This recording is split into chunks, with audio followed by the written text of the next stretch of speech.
முதலில் இன்னிங்ஸில் விளையாடிய இந்திய அணியானது 396 ரன்களை குவித்திருந்த வேளையில் இங்கிலாந்து அணி 253 ரன்கள் மட்டுமே குவித்தது.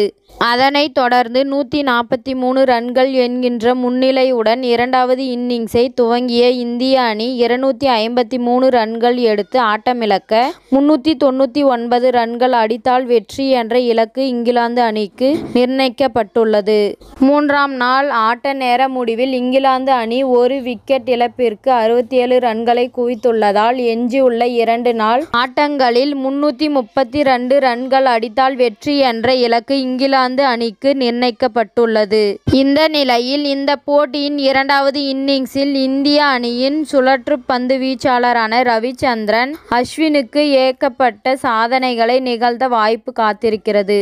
அந்த வகையில் இதுவரை இந்திய அணிக்காக 497 விக்கெட்டுகளை கைப்பற்றியுள்ள அஸ்வின் மேலும் 3 விக்கெட்டுகளை எடுத்தால் டெஸ்ட் கிரிக்கெட்டில் 500 விக்கெட்டுகளை பூர்த்தி செய்த இரண்டாவது இந்திய சுழற்று பந்து வீச்சாளர் என்ற சாதனையை படைப்பார். இந்த பட்டியலில் ஏற்கனவே அனில் கும்ப்ளே 619 விக்கெட்டுகளுடன் முதலிடத்தில் இருக்கிறார்.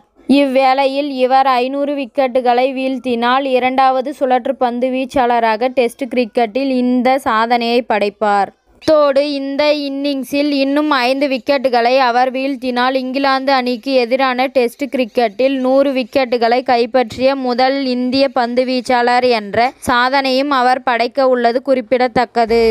அத்தோடு 7 விக்கெட்டுகளை இரண்டாவது இன்னிங்ஸில் அஸ்வின் கைப்பற்றும் பட்சத்தில் சொந்த மண்ணில் 350 விக்கெட்டுகளை கைப்பற்றிய இரண்டாவது இந்திய பந்து வீச்சாளர் என்ற சாதனையும் அவர் படைக்க காத்திருக்கிறார். இருவருக்கும் முன்னதாக அனில் கும்ப்ளே இந்திய மண்ணில் 350 விக்கெட்டுகளை குவித்து முதலிடத்தில் உள்ளது குறிப்பிடத்தக்கது.